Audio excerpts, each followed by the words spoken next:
तो hello friends, आप सभी का स्वागत है हमारे यूट्यूब चैनल शिक्षा विद सौरभ में। आशा करते हैं आप मस्त होंगे और स्वस्थ भी होंगे। तो चलिए चलते हैं हम अपने टॉपिक की ओर। एमए हिस्ट्री का बहुत ज़्यादा डिमांड हो रहा था कि सर एमए हिस्ट्री पे डिटेल्स वीडियो लाइए, तो आज आपके इंतज़ार की घड़ी समाप्त हो गई। आज हम बात करेंगे एमए हिस्ट्री पे डिटेल्स चर्चा, डिटेल्स इन्फॉर्मेशन, डिटेल डिस्कशंस करेंगे। लाइक क्या एलिजिबिलिटी क्राइटेरिया है, क्या सीट्स है, किस कैटेगरी में कितने सीट्स है, और कितने कटअप जाते हैं, कितने फ़ी है, कहाँ क्लासेस होते हैं। ये सब भी टॉपिक्स पे बात करेंगे। जितने भी मन में आपके डाउट्स आ रहे होंगे उस पर बात करते हैं। चलिए चलते हैं अपने टॉपिक्स की ओर। हमारा क्या टॉपिक, एमए हिस्ट्री पे डिटेल्स डिस्कशंस। तो हम पहले क्राइटेरिया देख लेते हैं। किसी भी यूनिवर्सिटी में एडमिशन लेने से पहले आपको वहाँ का क्राइटेरिया जानना जरूरी होता है। आप एलिजिबल हैं क्या नहीं एलिजिबल हैं। मान लेते हैं आप जेएनयू में एडमिशन लेते हैं, बीएचयू में लेते हैं, कहीं भी लेते हैं किसी भी सेंट्रल यूनिवर्सिटी में, तो सबसे पहले आपका काम है कि वहाँ का क्राइटेरिया चेक करें, आप एलिजिबल हैं या नहीं है। तो क्या क्राइटेरिया है? 3 क्राइटेरिया, तीनों आप किसी भी क्राइटेरिया आपका फॉलो कर पा रहा है तो बिल्कुल आप एलिजिबल हैं। पहला क्राइटेरिया देखते हैं, 50% मार्क्स बैचलर डिग्री होना चाहिए, लेकिन हिस्ट्री ऑनर्स हो उसमें, तो उसमें आपको हिस्ट्री में कम से कम 50% होना चाहिए। कहने का मतलब ये हुआ कि बैचलर्स में यानी यूजी में आपकी हिस्ट्री ऑनर्स है तो टोटल 50% मार्क्स होना चाहिए। बट हिस्ट्री जो सब्जेक्ट्स होगा उसमें आपको 50% मार्क्स होना चाहिए। इलेक्टिव में कम भी हो तो कोई दिक्कत नहीं है, बट जो आपका हिस्ट्री है उसमें 50% मार्क्स कम से कम होना चाहिए। दूसरा क्या है, 50% marks in bachelors and at least 55% marks in allied subjects. यानी कि ये कह रहा है कि 50% मार्क्स आपके बैचलर्स में होना चाहिए। कब?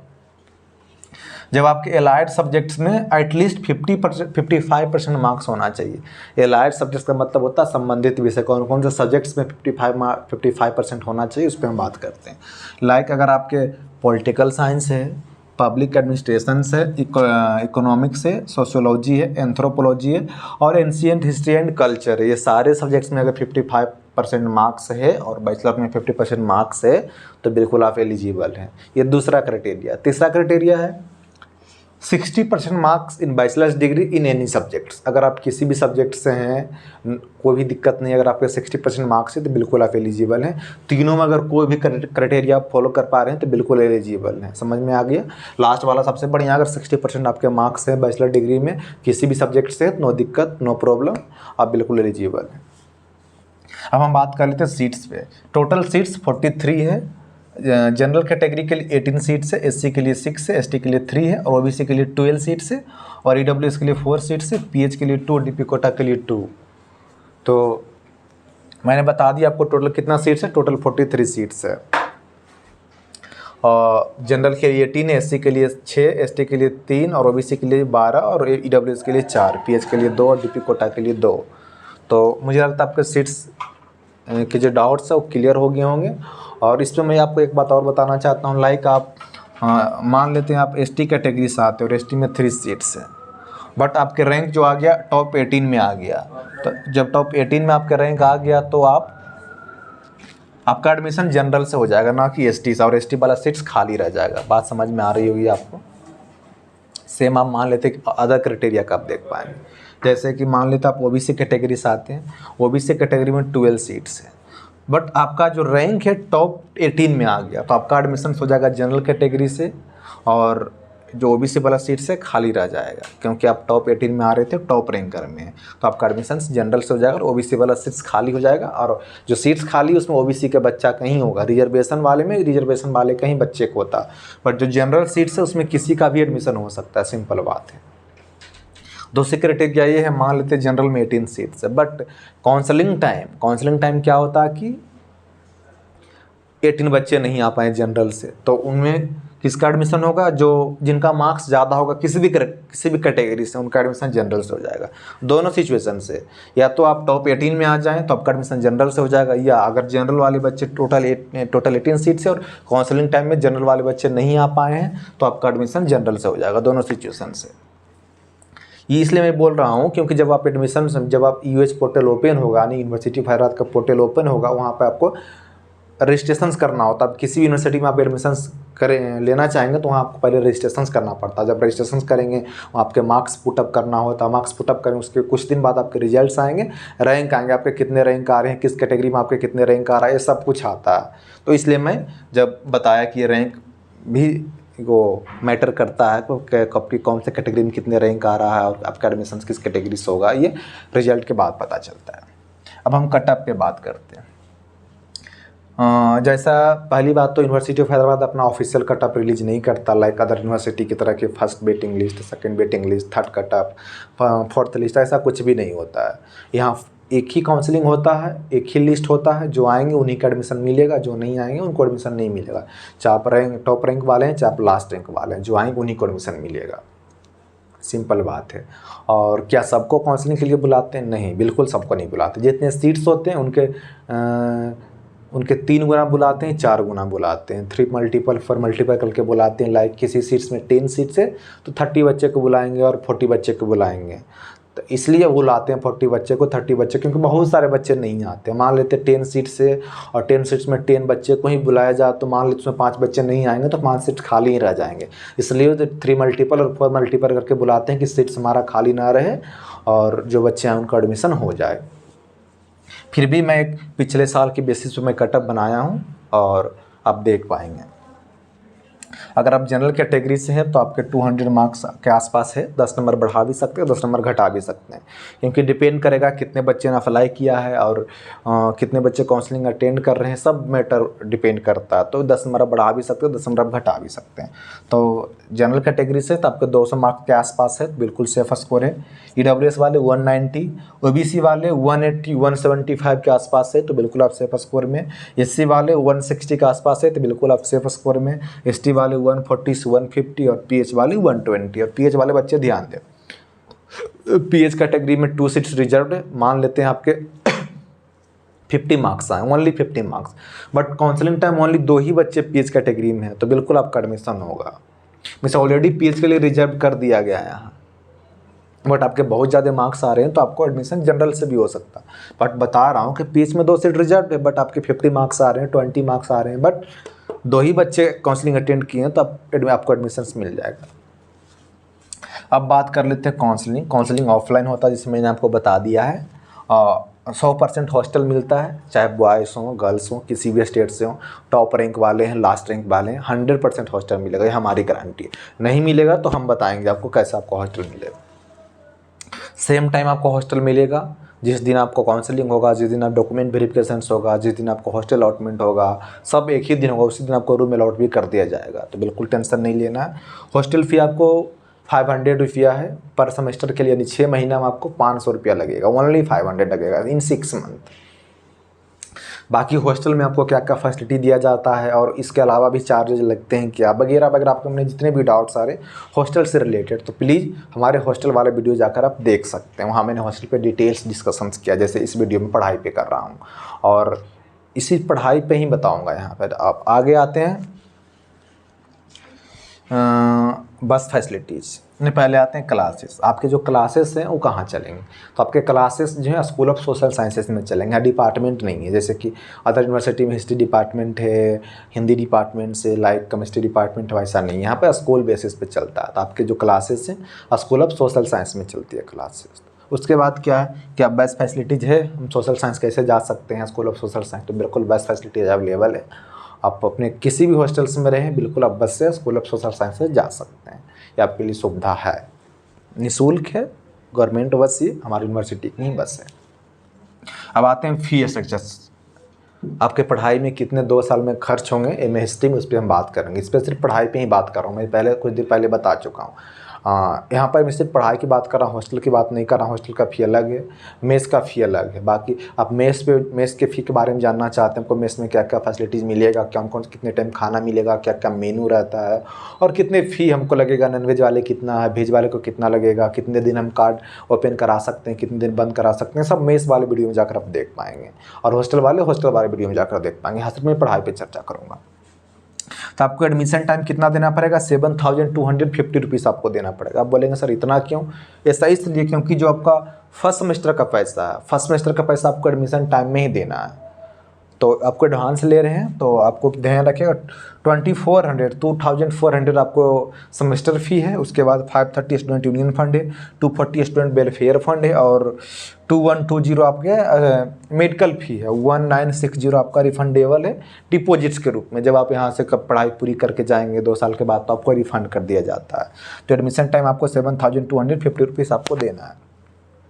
ये जुलाई में देना है, जुलाई में आपका एडमिशन हो रहा है। सेमेस्टर हमारा कैसे चलता है, जुलाई जनवरी जुलाई जनवरी, तो ये जुलाई में आपका देना। फिर सेकेंड सेमेस्टर में क्या है, सेकेंड सेमेस्टर में आपको कितना देना है 2400। आप बोलेंगे सर इतना यहाँ सब लग रहा था, यहाँ इतना ही क्यों लग रहा है? तो ऐसा इसलिए क्योंकि 530, 240 और 2120 यानी कि student union fund, student welfare fund और मेडिकल फी आपको ईयरली देना पड़ेगा, यानी कि 1 साल में देना पड़ेगा। इसलिए सेकेंड सेमेस्टर में अभी 1 साल आपके पूरे नहीं हुए, इसलिए सिर्फ आपको कितना देना पड़ेगा, सेमेस्टर फ़ी देना पड़ेगा। सेमेस्टर फ़ी आपको हर सेमेस्टर में पे करना होता है, जैसे आप जानते ही होंगे।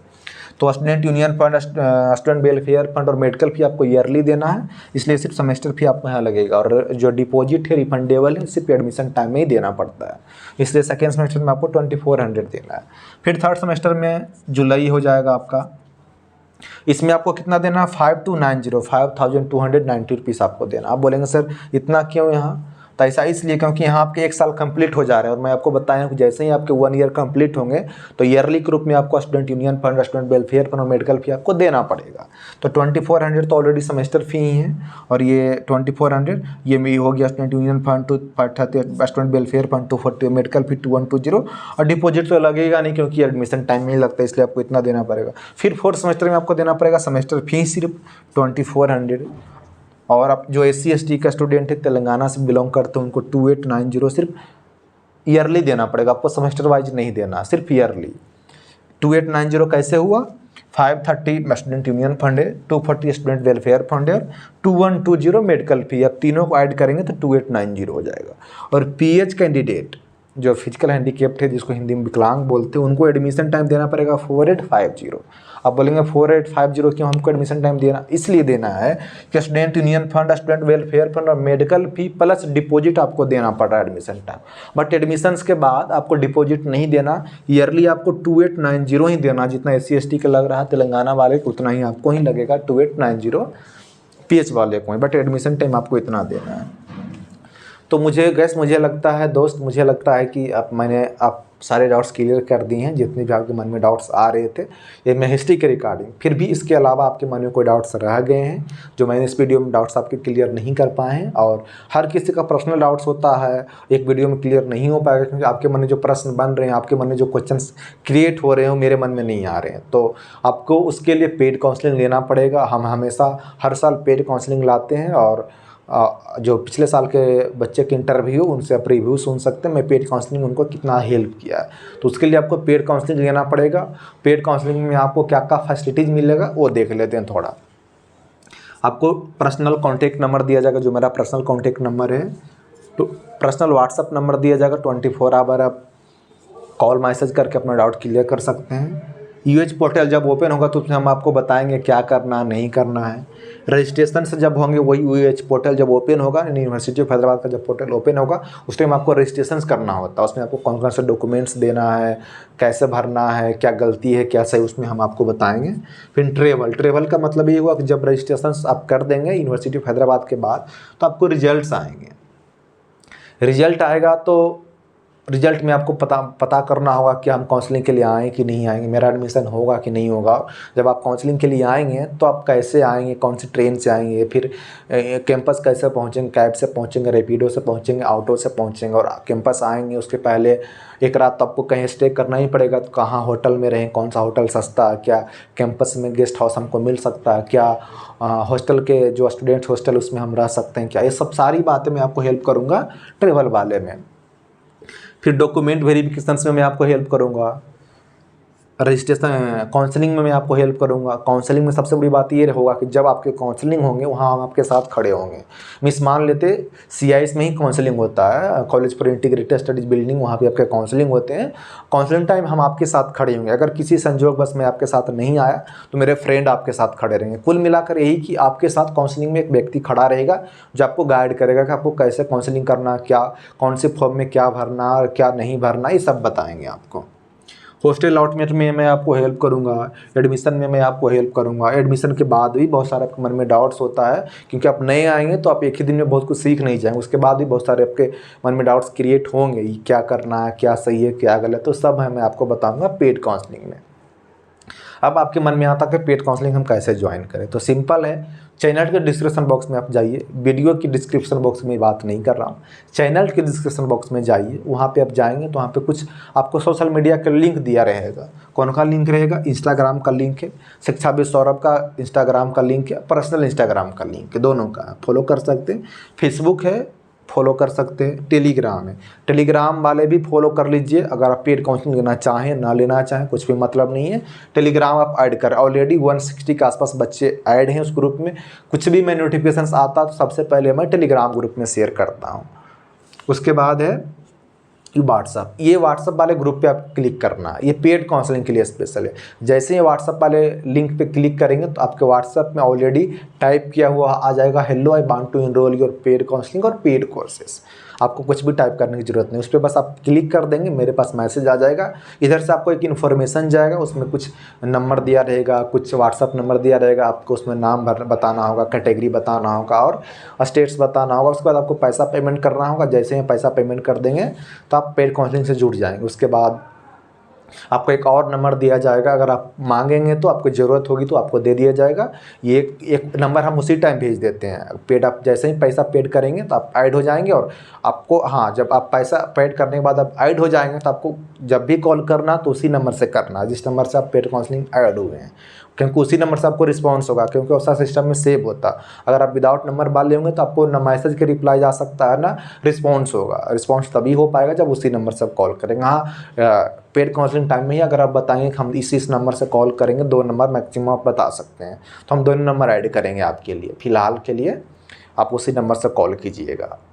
तो मुझे लगता है मैंने आपको बता दिया कि कैसे आपको पेड काउंसलिंग में जुड़ना है। बाकी आपके मन पे लेना चाहे तो ले सकते हैं, नहीं लेना चाहे तो कोई दिक्कत नहीं है। तो आज के लिए फ्रेंड्स इतना ही काफ़ी है। फिर मिलते हैं आपके नए डाउट्स में, नए वीडियो में। तब तक के लिए धन्यवाद।